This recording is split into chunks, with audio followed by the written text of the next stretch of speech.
First wrestlers to kick out of iconic WWE finishers. WWE is filled with iconic finishers, like The Undertaker's Tombstone Piledriver, Randy Orton's RKO, and many more. But who were the first people to kick out of these legendary moves? Not long after The Undertaker made his WWE debut, he found himself in a match against one of the company's biggest wrestlers, The Ultimate Warrior. While the Warrior got the better of the dead man at the start of the match, the Phenom quickly gained control and began wearing down The Ultimate Warrior. Finally, The Undertaker hit his finisher, the Tombstone Piledriver, but the Warrior shockingly kicked out, something no one had ever done before. The enraged Undertaker hit the Ultimate Warrior with his urn, ending the match in a disqualification. John Cena has 5 iconic moves, lovingly known by fans as the 5 moves of doom. The biggest and most powerful one on the list is the Attitude Adjustment, or as it used to be known, the FU. Cena was gonna need all of that and more when he took on the Undertaker in 2003. The dead man had been through just about everything in WWE, but John Cena was young and hungry and willing to do whatever it took.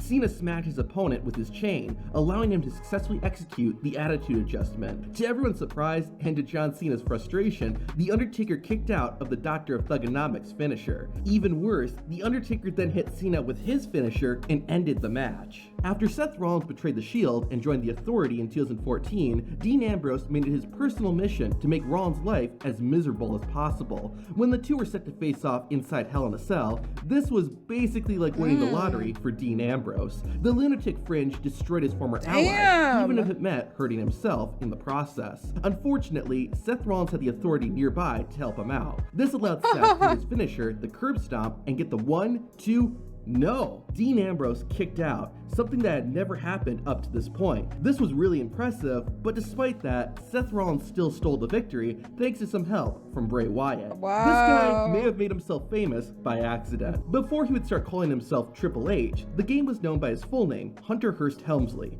On an episode of Raw in 1996, Triple H had a match against a guy named Freddie Joe Floyd, who you may know better as Tracy Smothers. During the match, Mr. Perfect came out and took the game's valet away. After hitting the pedigree, Triple H saw this and ran after Mr. Perfect, only to get knocked out with a punch to the face. However, let's rewind a bit. If you look closely, you'll see that Freddie Joe Floyd actually gets his shoulder up. I think this was an accident since Triple H would have stopped the pin himself. Freddie Joe Floyd accidentally wrote himself into the history books as the first person to kick out of Triple H's pedigree. WrestleMania 19 was special for many reasons, one of which was that it was the first time we saw Brock Lesnar and Kurt Angle go one-on-one. The two destroyed each other in one of the most physical matches in WrestleMania history. Angle was desperate to win since his WWE Championship was on the line. Despite that, Brock Lesnar eventually executed his finisher, the F5. Kurt Angle surprised everyone though, including Lesnar, by kicking out, something that no one had done before. Despite that impressive accomplishment, it wasn't enough, and Lesnar ultimately won the match and the WWE Championship. The way he threw that arm up, he had no energy. Steve Austin and Bret Hart faced off at the 1996 Survivor Series.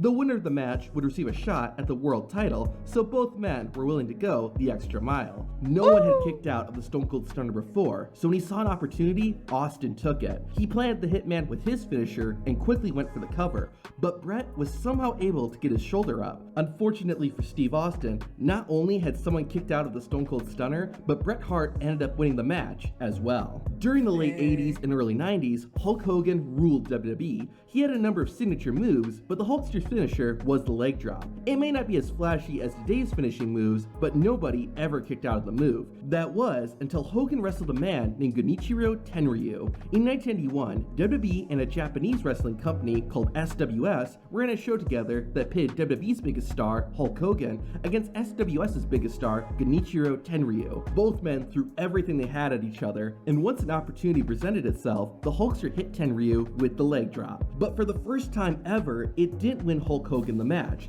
Genichiro Tenryu survived the Immortal One's finisher. Not only that, but later on, Hulk Hogan hit a second leg drop, and Tenryu kicked out of that one as well. In fact, it was actually a clothesline that got the Hulkster the 3 count and won him the match. At Unforgiven 2003, Randy Orton took on Shawn Michaels in a match titled Legend vs. Legend Killer. Orton was younger and more energetic, while Michaels was older and more experienced. These two gave it 110%, which is one mistake being enough to cost them the match. At one point, it looked like Randy Orton had capitalized on that one mistake when he countered Sweet Chin Music into an RKO. However, HBK kicked out. When winning clean didn't work, the young Orton decided to get dirty. With some help from the dirtiest player in the game, Ric Flair, the Legend Killer was able to defeat the Legend. From one member of Evolution to another, let's find out who was the first person to kick out of Batista's finisher, the Batista Bomb. At WrestleMania 20, every member of Evolution, except Triple H, teamed up to fight Mick Foley and The Rock in a 2-on-3 handicap match. Despite having the advantage, Flair, Orton, and Batista had a tough time taking out the Rock and Sock connection. However, thanks to a few cheap shots, Evolution was able to gain control. One of those cheap shots was when Batista snuck into the ring and hit Rock with a Batista Bomb. Orton crawled over to get the pin, but somehow the Great One kicked out. However, an RKO was finally enough to get the 1-2-3. I do wonder if Mick Foley got in trouble backstage, since it looked like he barely sold Randy Orton's finisher.